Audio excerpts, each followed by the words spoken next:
Well, hey everyone, I thought I'd post one more update video before the holidays, finish out the year with an update video of what we've accomplished on the railroad lately. You may recall that my son and daughter-in-law wanted to work on this mountain range here, and so this year, for my birthday, when they asked what I wanted for my birthday, I told them I wanted them to come over and spend some time with me and get this done. My son's been very busy working on a degree and working full time, and he just hasn't had a lot of time. But they made time, spent a couple of weekends over here, and part of what we did while they were here was we worked on this. So we've got all the plaster work done here now, we hope. We did things a little differently this time. We had the plaster cloth here, if you recall, and instead of painting that with plaster of Paris, we just did Sculptamold everywhere. I bought a 25-pound box of Sculptamold off of Amazon, and we just did Sculptamold. It was a lot less mess than painting with plaster of Paris and a lot easier to work with, and it worked pretty darn good. So we'll get it painted and see what it looks like. We do have some rock castings in various places that they've placed here and there. We'll see how those turn out when we get it all painted. I worked on this end. Down here I got this canyon all painted up. I think I'd added some of this the last video. I got that painted up, and down here I know I'd added this the last video, but I got this painted, and I actually did add a little bit more up here towards the top of this rock wall after I shot the last video, because it still just looked a little too flat and still a little too like wedding cake, if you will. So I added some more up here just to kind of break up that straight line that was there, and I think it looks a little better. And got some outcroppings and some rock castings up here as well, and they did do the plaster over on this side as well, and so no more plaster work. I think we're done, which is a very exciting point to be at.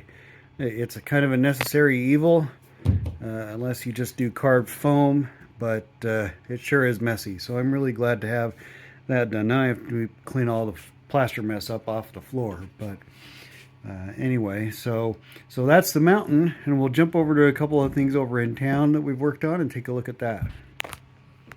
I did do this rock work here. These are a couple of, it's actually the same rock mold, just one's flipped upside down. Right here, there's one here and one here. Oops, I knocked a freight car over. But I did this because I had a pretty specific look I kind of had in my head of what I wanted this to look like here. So I did this piece, and again added some more up here to try to break up that straight line, make it look a little more natural. I'm pretty happy with how this turned out. I just painted this today, and so it's still drying, but it actually dries pretty quick where it just soaks into the plaster. But I'm pretty happy with how that's turned out. Over here in town, I actually forgot to show this last time. I had this done for the last video and forgot to show it. I decided this little area here, there wasn't room in the neighborhood here for another house really here, so I decided I'd make this a vacant lot and put a little baseball game here. So I picked up these baseball players from Woodland Scenics at our local train show that the club I belong to sponsors every year and puts on, and just made a little neighborhood baseball game. Now, it's not to scale at all. I mean, it'd be about twice this size if the bases were spread out where they should be. But, you know, it is what it is. I figure when we were kids, we didn't really measure out how far apart our bases were either. I was trying to remember. I think we did like 25 steps or something like that in the backyard. So I figure it works and adds a little fun scene to the layout.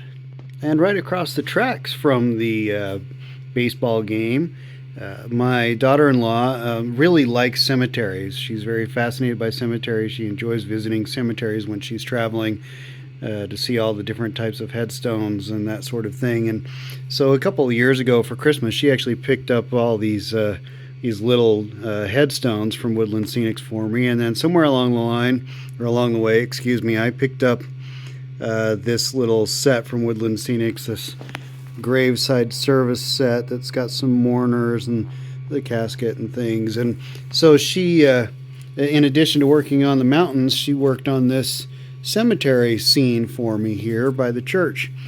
And I think she did a really great job. She'd never done, as far as I know anyway, she'd never done ground cover or anything like that before. And I think she did a really great job. She got the blend really good. It's not too overly green. And I think it looks great. And she placed the headstones and all of that. We're going to make a little parking lot here for the church, and then around front we'll do a sidewalk from the front steps out to the street and sidewalk there. But this is coming along nicely. I'm about to the point I can start ballasting this track, which is exciting. So anyway, I think that's about it as far as updates go for now.